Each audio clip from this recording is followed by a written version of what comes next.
생산과 소비 브로그 시작하겠습니다. 조선이 식민지로 전락하면서 조선인들 사이에는 대분열이 일어나죠. 어느 곳이나 마찬가지죠. 계합파 인사들 사이에도 분열이 일어나고,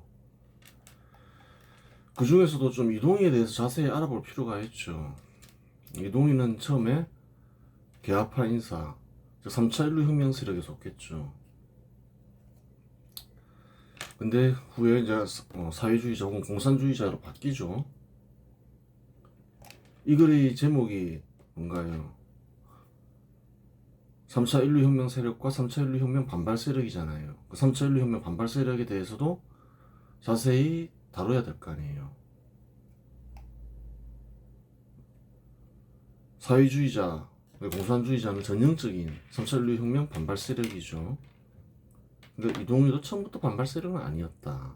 거의 시초가 되는 사람이니까 좀 자세히 확인해야 되겠다. 확인해 봐야 된다. 그렇게 되는 거죠. 이 사람이 한인사회당을 만들죠. 한국 최초의, 이 땅에서 최초의 조선인이 만든 최초의 공산주의 정당이라는 거예요. 그러면 이 공산주의 정당은 뭐 하는 정당이지? 알아봐야 될 거 아니에요.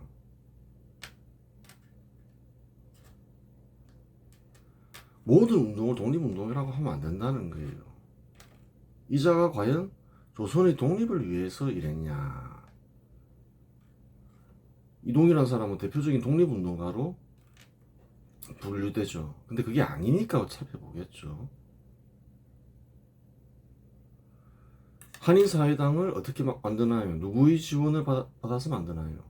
볼셰비키의 지원을 받아서 만든다는 거예요. 볼셰비키는 뭔가요? 공산당의 한 분파죠. 쉽게 얘기해서 소련 공산당의 지원을 받아서 만든 정당이 한인사회당이라는 거예요. 그러면 볼셰비키가 왜 지원했냐?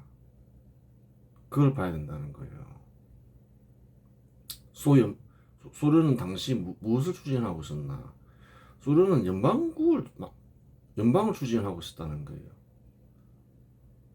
연방국을 추진하면서 1922년에 4개국이 되었고 1956년에 15개국이 되죠. 계속 연방을 만들고 있죠. 그럼 볼셰비키는 왜 조선인들을 지원했을까요? 그 눈치를 채야 되는 거예요.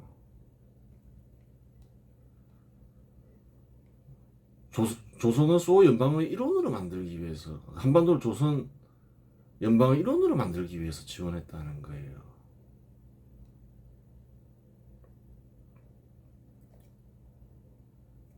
그럼 지원받기 위해서 어떻게 해야 되나요?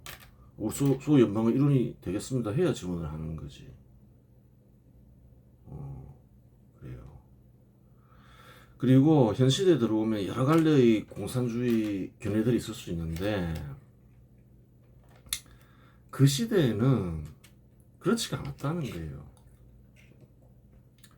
그 당시에 크게 유행하고 주류인 공산주의 견해는 어떤가요?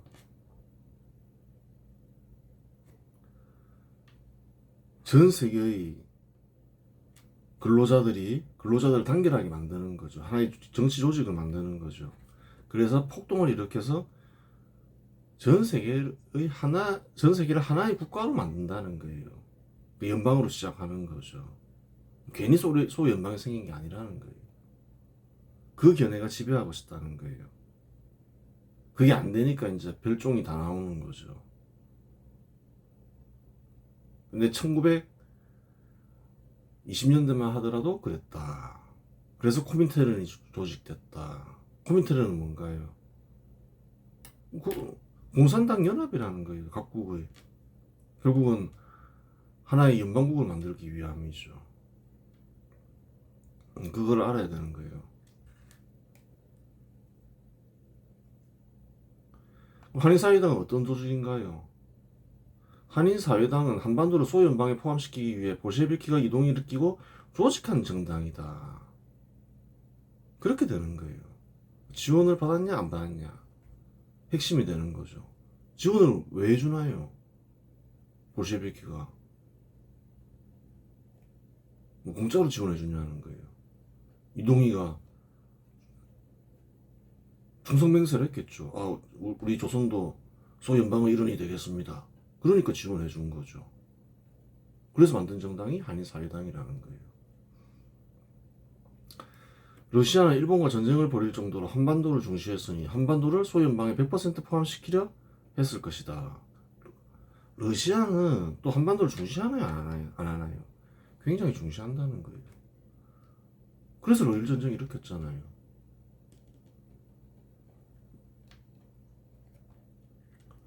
그리고 한 강령을 보자는 거예요. 한인사회당. 조선의 독립을 위해서 당을 조직한다. 이런 말은 일체 없다는 거예요. 그 정확하게 알아라는 거예요. 우리 당은 소비에트 권력을 가장 한목적적인 권력 형태로 간주한다. 그 말인 거예요. 소연방의 일원이 되겠습니다. 그런 거라는 거예요.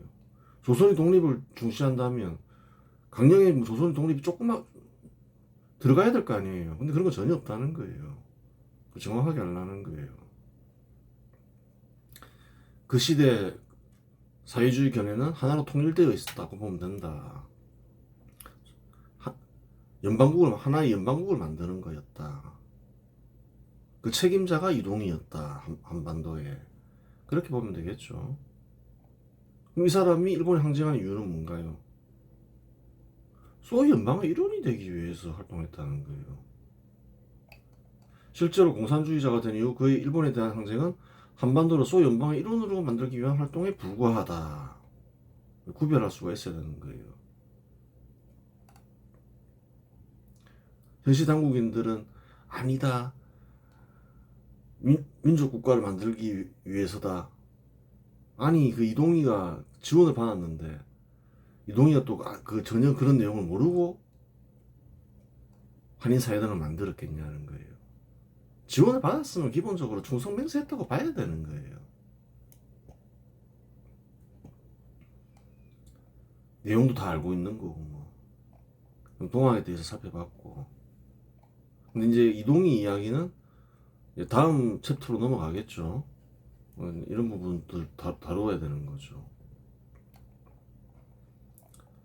동학 살펴봤고 또 이제 어떻게 분열되는지 알고자 하면 종교단체를 봐야 되겠죠. 개신교는 1876년 개항 이후 선교사들의 활동으로 규모가 커진다.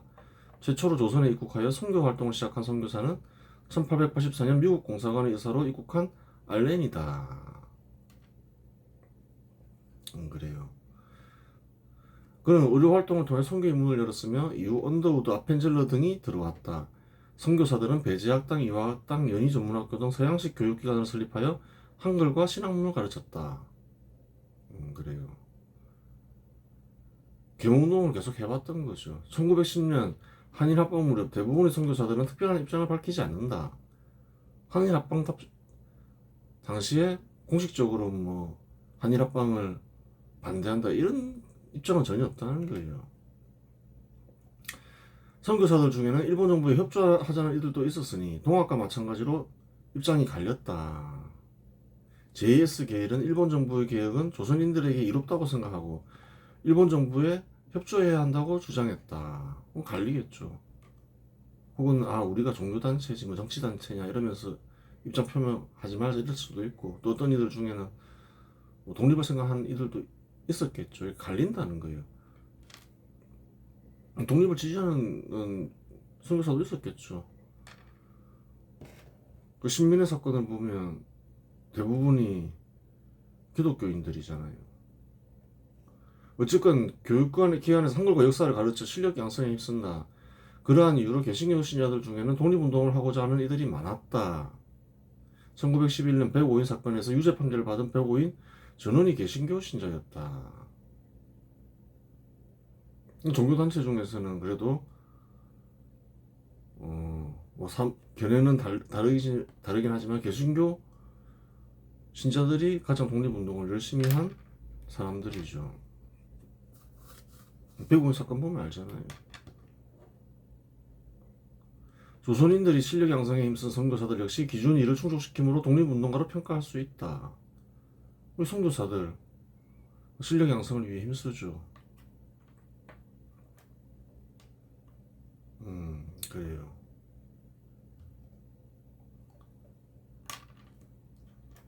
배고인 사건, 대라우치 총독이 압록강 철교 개통식에 참석하기 위해 신의주로 향할 때 암살 계획이 있었다는 거짓 정보로 빙밀해서 일어난 사건이다. 거짓 정보인지 아닌지 그건 알 수는 없는 거죠. 좀 조사를 해봐야 되는 거고. 그래요. 그다음 천주교를 보겠습니다. 천주교는 1801년의 신유박해, 1839년의 기해박해, 그리고 1866년의 병인박해 등 여러 차례의 대규모 박해를 통해 수많은 신자가 순교했다. 1886년 한불 수호 통상 조약 체결 이후 종교의 자유가 보장되면서 천주교는 더 이상 박해받지 않게 되었다. 천주교는 조선왕실을 좋아했을까요? 싫어했을까요? 싫어하겠죠. 방한 게 있는데 왜 좋아하겠어요? 1910년 한일합방 무렵 천주교는 공식적으로 정치적 입장을 표명하지 않았다. 천주교 역시 개신교와 마찬가지로 병원과 학교를 설립하였고 학교에서 한글과 역사를 가르쳐 조선인의 실력이 양성해 있었다. 그러한 일을 주도한 인물은 기준일을 충족시키므로 독립운동가로 평가할 수 있다. 근데 천주교 신자들이 이렇게 개신교 신자들처럼 조직을 구성해서 그래요. 이 사건을 보면 개신교 신자들이 조직을 구성해서 어떤 독립운동을 했으면 알 수 있는데 천주교는 또 그런 게 없죠. 왜 그럴까요? 박해를 받았으니까. 일본에서 종교의 자유가 보장되니까 굳이 조선 왕실을 위해서 많은 사람들이 희생됐는데 굳이 조선 왕실이 사라지는 게 낫다 생각할 수 있는 거죠. 조선 왕실이 어떻게 돌변할지 모른다 이렇게 생각할 수 있는 거예요. 동화가 크게 다르지 않을 수도 있죠. 동화가 비슷하게 갈렸을 수도 있어요. 내부가. 불교는 조선시대 내내 숙류 억불 정책으로 인해 탄압을 받았지만 민간신앙의 형태로 그 명맥을 이어왔다. 그렇죠. 불교는 전시되고 한때 불교는 국교였는데 신라나 통일신라 시대 때나 고려시대 때 조선시대 때는 완전 찬밥 시대 되잖아요. 동학이 생기기 전까지만 해도 불교가 탄압 대상이었죠. 1895년 고종이 불교 금지령을 해제하면서 불교는 비로소 종교적 자유를 되찾았다. 불교는 1905년에 을사조약을 반대한다거나 1910년에 한일합방을 반대한다는 입장을 밝히지 않았다.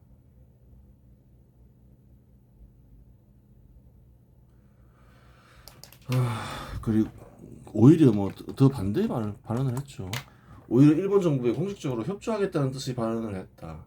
해인사 주지이며 불교계의 실질적인 수장인 이회강은 조선의 불교와 일본의 불교가 한 뿌리라며 일본 정부에 협조하겠다는 뜻을 넌지시 비쳤다. 이회강은 조선 불교와 일본의 불교를 통합하려는 시도를 했는데 이에 반발하는 성향 역시 있었다. 한용운이나 박한영은 이회강에 맞서며 조선 불교와 일본 불교의 통합을 반대했다. 불교 인사들 사이도 크게 분열했음을 알 수 있다. 이와는 별개로 불교 역시 개신교나 천주교와 마찬가지로 병원과 학교를 설립하여 조선인의 실력 양성에 힘썼다. 그러한 일을 주도한 인물은 기준인을 충족시키므로 독립운동가로 평가할 수 있다. 찾아보면 있는 거죠. 대표적인 인물로 한용운이 알려져 있죠. 그 불교 인사도 보면 개신교처럼 어떤 조직을 구성해서 불교 인사들이 독립에 힘썼다는 말이 없잖아요. 의견이 갈리긴 하겠지만 불교 역시 조선 왕실은 망해야 돼, 사라져야 돼 그렇게 생각하는 사람들이 많았을 수 있어요. 종교의 자유를 보장을 안 하니까 천민대하듯이 대하니까 불교 지도자를 동학보단 덜했죠. 동학 지도자는 그냥 잡아다 죽였으니까. 그래요.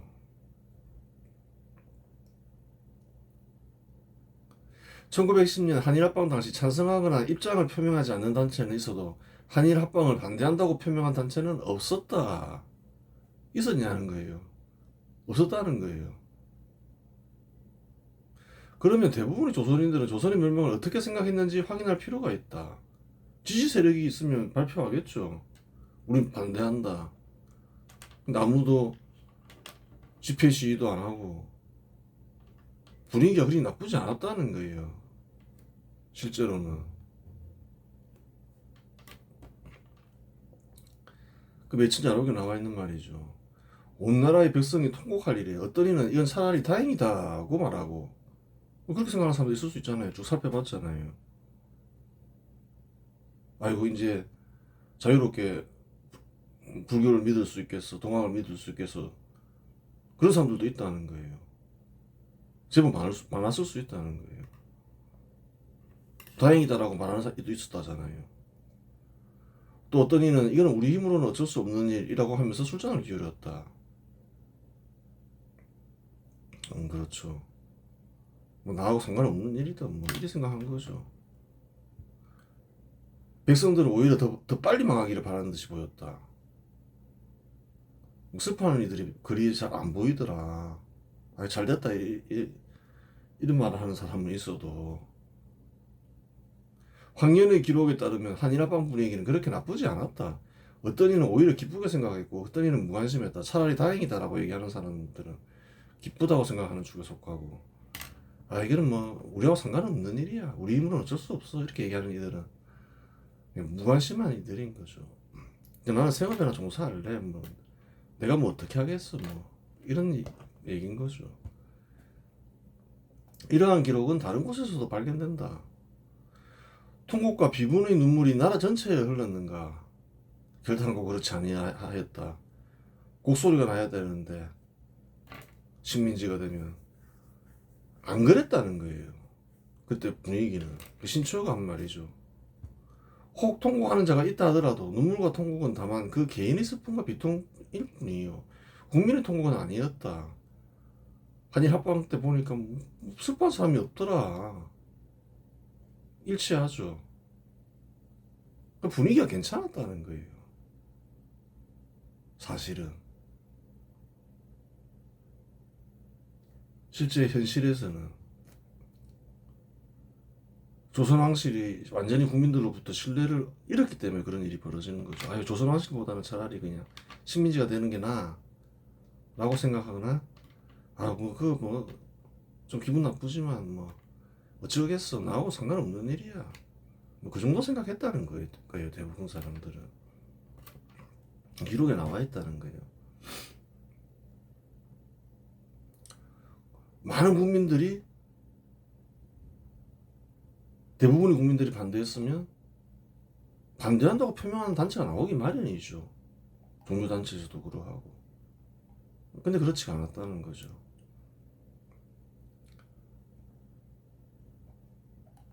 3.1운동 때 많은 사람들이 어쨌든 무슨 이유에서든 간에 많이 나오니까 단체가 만들어지잖아요. 또 그거를 또 이용해서 뭔가 하려는 이들이 있으니까. 근데 전혀 그렇지가 않았다는 거죠. 나라가 멸망하면 나라 전체에 통곡이 흘러야 하는데 개인적으로 슬퍼하는 이들이 있기는 하지만 전체 분위기가 그리 나쁘지 않았다고 신청은 말하고 있다. 황년인 말과 일치하니 당시 분위기는 비교적 좋은 편이라고 판단할 수 있다. 그렇죠. 식민지가 되면 전 국민이 분노해야 정상인데 분위기가 좋았다고 하니 이는 도대체 어떻게 된 노릇인가? 전 세계에 거의 유례가 없는 일 아닌가? 이런 일이 있긴 있냐는 거예요. 국가가 자기 종족이 만든 국가가 멸망하고 있는데 나쁘지 않다는 거예요. 분위기가. 여기서 몇 가지를 구별할 필요가 있다.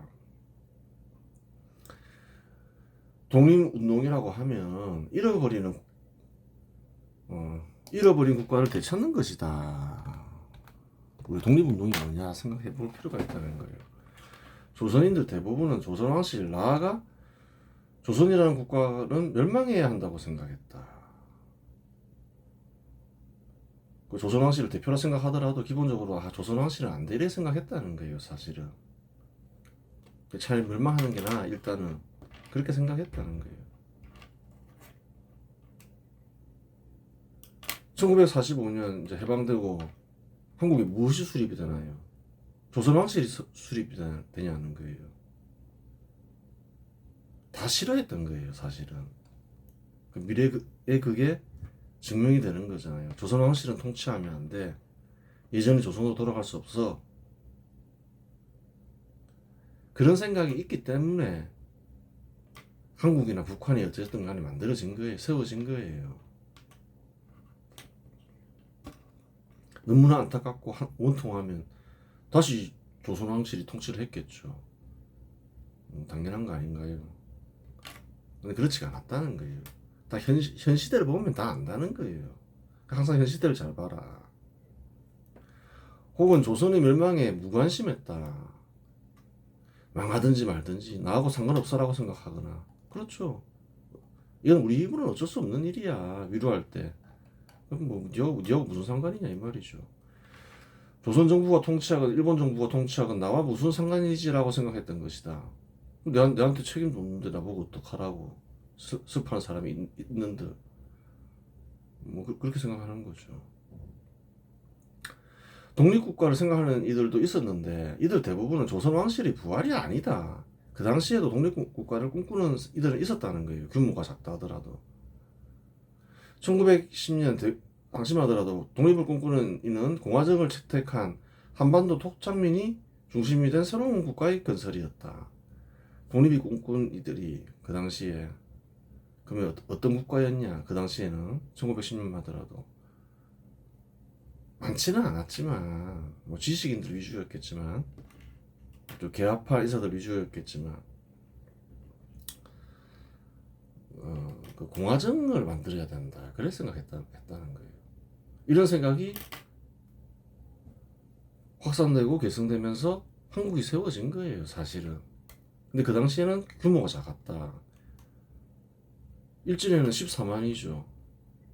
근데 그 당시에 독립을 추구한 단체는 신민회였잖아요. 규모가 800만 밖에 되지 않았다는 거예요. 그러한 이유로 사실상 독립운동이라는 표현은 적절한 표현이 아니다. 오히려 건국운동이라고 말하는 것이 현실을 보다 잘 설명하는 표현이다. 잃어버린 나라를 되찾는 게 아니라는 거예요. 잃어버린 나라를 되찾는 건 독립운동이잖아요. 조선왕실을 다시 조선을 조선왕실을 통치하게 하는 국가를 만들려고 했냐는 거예요. 아니라는 거예요. 공화정을 만들려고 했다. 이건 뭔가요?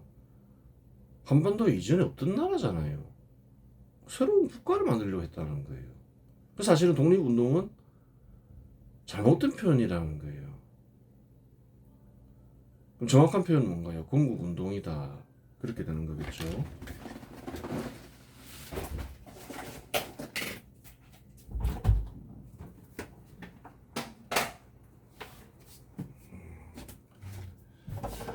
그래요. 그렇게 되는 것이고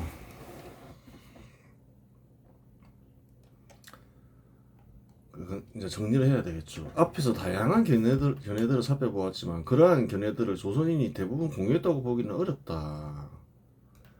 앞에서 개화파 인사들이 여러 가지 견해를 살펴보았죠. 이런 견해 저런 견해, 계몽운동해야 된다, 일본 정부에 협조해야 된다, 독립운동해야 된다, 여러 개 있었겠죠. 무장투쟁해야 된다, 전투를 벌여야 된다. 아니다, 지금 힘을 모을 때다. 정답은 있는 것이긴 마련이지만 기준을 만들었죠. 하여튼 뭐 통일된 견해가 없었다는 거예요. 앞에서 언급한 견해들은 그 시대 정치 경제에 대한 인식 수준이 높은 이들이나 도달할 수 있는 견해들이다. 그런 생각도 깊이 생각해야 도달할 수 있는 견해지 당시 일반 조선인들이 생각하는 견해는 아니었다는 거예요. 예전에 살펴봤지만 당시 일반 조선인들의 견해는 뭔가요? 왕을 잘 보필하고 탄광오리를 없애야 된다. 그 정도 수준이라는 거예요. 현 시대는 어떤가요? 현 시대 한국인들이 비난하는 이용구의 견해도 당시 사람들의 수준보다 높다. 이용구는 욕을 많이 먹지만 그래도 보통 사람들보다 수준이 높다는 거예요. 과거 내가 고집했던 반개방 반개획은 틀렸어. 그래 생각 맞죠? 예전에 반격했죠. 동학난 일으키면서. 근데 개화파 인사들을 만나면서 바뀌죠. 개방 개혁이 맞아. 그냥 말로 표현하는 거예요. 재미나게. 신분제도는 폐지되어야 하고 상공은 묵성해야 국가가 번영하고 국민들에게 이루어. 실제로 그렇게 하기 위해서 막 철도 건설에 참여하고 그러죠. 조선 왕실의 개방 계획을 맡길 수 없다. 없어.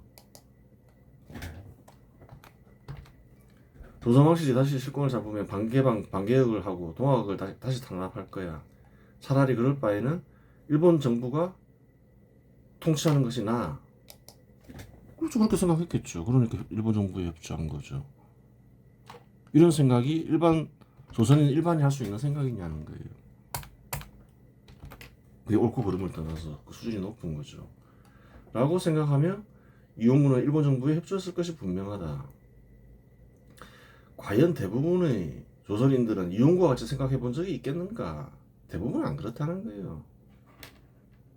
어느 시대나 대부분의 사람들은 생업에 종사하며 감습적으로 내려오는 정치 경제에 대한 견해를 받아들이고 고민하지 않는다. 그 당시 통용되는 정치 견해는 뭔가요? 왕을 잘 뽑히라고 상관오리를 없앤다. 그 왕이 생업에 종사하라, 소란 일으키지 마라 하니까 조용히 있는 거잖아요. 대부분의 국민들은 그렇다는 거예요. 현 시대는 어떤 시대일까? 현 시대는 어떻게 도래했을까? 공동체와 공동체 구성원은 현 시대에서 어떤 제도를 선택해야 할까? 또한 정부는 어떤 정책을 수립하여 집행해야 할까? 이와 같은 생각을 하는 이는 한 사회 내에서 그리 많지 않다. 조선인들이 그렇게 정치 수준이 낮았어? 그렇게 생각이 없었어? 그럼 본인을 생각해 보라는 거예요. 이런 생각을 당신은 해본 적이 있냐는 거예요. 아, 현 시대는 어떤 시대일까? 어떻게 도래해서 그렇게 됐을까? 아, 우리 공동체를 위해서는 어떤 제도가 수립돼야 되지? 경제제도는 어떻게 수립되고 정치제도는 어떻게 수립돼야 되지? 그런 생각을 하는 사람들이 몇 명이나 있겠냐는 거예요. 현 시대에도 별로 없는데 과거에는 더 살기 어려웠는데 그런 생각을 하는 사람이 몇 명이나 있겠냐는 거예요. 통상적으로 대부분의 사람들은 관습적으로 내려오는 생각을 당연한 것으로 생각하고 받아들인다는 이 말이죠. 그게 현실이라는 거예요.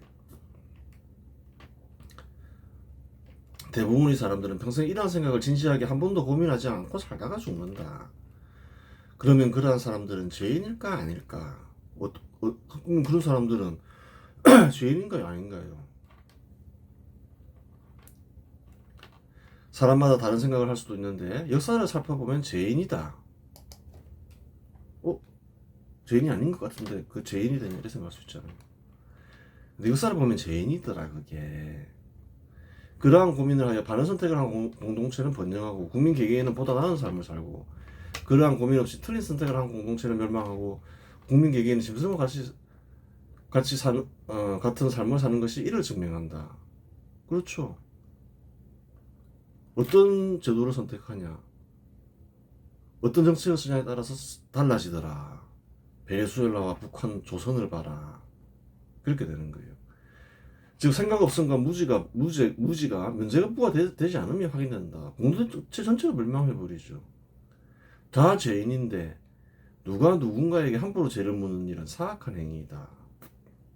결국은 뭔가요? 생각 없음 무지가 죄더라. 그럼 대부분 다 죄죠. 좀 면제부가 있는 사람은 누군가요? 당시 선각자들. 아, 이렇게 해야지 독립이 유지된다, 번영한다. 그걸 안 개화파 인사들 당시에는 그 인사들 빼고는 다 죄인이라는 거예요. 예수의 다음과 같은 말은 참으로 맞는 말이다.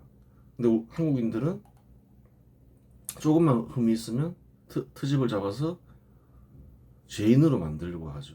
특히 좌파 인사들이 그러죠. 이거를 쓰니까 딱 보면 윤초 같은 사람은 훌륭한 사람이라는 거예요. 박영료도 친일파라면서 흠잡아가지고 목적이 있겠죠. 어찌하여 형제의 눈 속에 있는 티는 보고 내 눈 속에 있는 들보는 깨닫지 못하느냐.